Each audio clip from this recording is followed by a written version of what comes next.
Coach Coleman, you've been here a while. You haven't lost a lot of games. Right. It's even more uncommon for you to lose by the margin you did last week. How have your kids responded this week? Well, it's early now. We need to see what happens throughout the week, but I think they'll respond. They responded in the second half.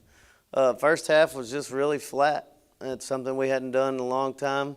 But second half, we had a little come to Jesus meeting at halftime, and second half came out and played really well.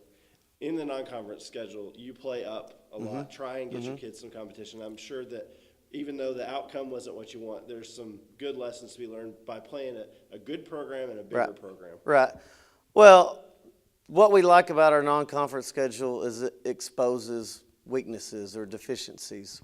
And especially against Conway, we always get a lot of them. That's just honest. Special teams, offense, defense, we have a ton to work on after the Conway game every year. Last year, luckily, we beat them and still had to go back to work after that. This year, just a little bit more of going back and working on ourselves.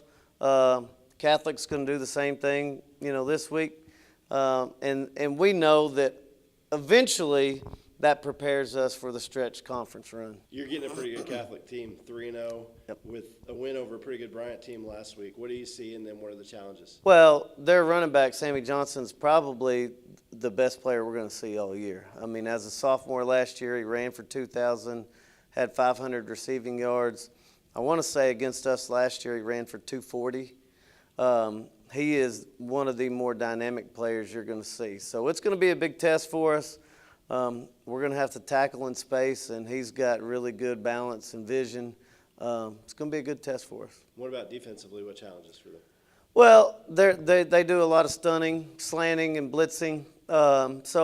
Just recognizing early which way are they slanting to our H-back? Are they slanting to the field? Which backers coming consistently, if we can pick up any patterns and attack that. You're going to get basically cover 4 in the back end, so you're going to have to be patient, take the underneath throws. Which is typically a little bit different than what we do. We like to take shots downfield. So it'll test our patience a little bit. You lost some pretty key contributors off of a really, really good team last year.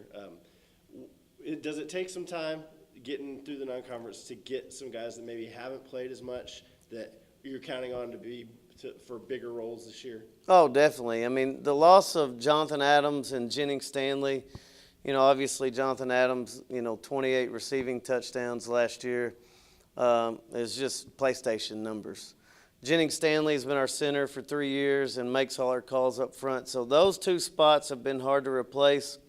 And then you add the fact that we had a really experienced front seven on defense, but week 1 we lose our Mike linebacker and Logan Orr.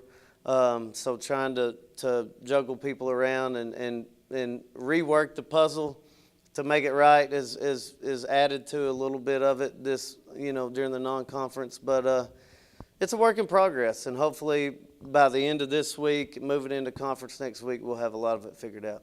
I know people that follow your program know you've got 2 very talented quarterbacks. Both have a chance to play on Saturdays at some level. You're doing something pretty unorthodox this year by playing them both. Can you kind of explain your mindset on that? And, is the thought also to extend your possessions to help the defense out? Well, yeah, we're typically no huddle, play as fast as we can. You can't do that rotating quarterbacks. So in order to help the defense, we've gone to the huddle. Well, in doing so, it allows us to run the plays in with the quarterback. It's a little different, but I think part of it helps because you don't get anything lost in translation coming from coach to the huddle. So, for example, we have a play, an example play would be pistol left opposite odd 36 Irish. Well, that gets a bit wordy if you're giving that to a position guy, receiver, running back who doesn't understand all parts of it. He's just focused on one aspect of the play call. It may get lost by the time it gets out there. But the quarterbacks, we can, they're going to get everything right on the call, and we can also add in, hey, watch the wheel linebacker right here, or make sure you know where the backside safety is. So you can add some stuff. So for us, we think it's beneficial. Now, we're always going to go if one of them gets hot, one of them's playing really well or one of them's having an off night, we'll make adjustments as we go. But we really like playing both of them. You've got to have a couple pretty good kids to be able to do that from an ego standpoint. Yeah, I mean, yes and no. I think a lot of it because of the position, people think that, you got to treat them different. But, we'll play 3 or 4 cornerbacks in a night. We'll play 7 defensive linemen. We'll rotate tight ends. We'll rotate receivers. We'll rotate 2 running backs that are really good players. Nobody ever says a word about that. But when you start rotating quarterbacks, everybody, goes crazy. So it's a little bit different, but they're great kids, and they've bought in, and I think they're going to play really well.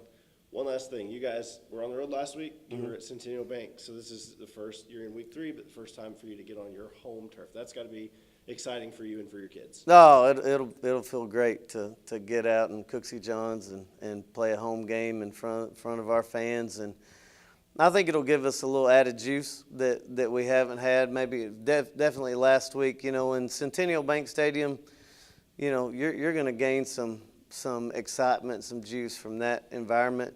On the road, we were a little flat last week, so it's going to be good to be home.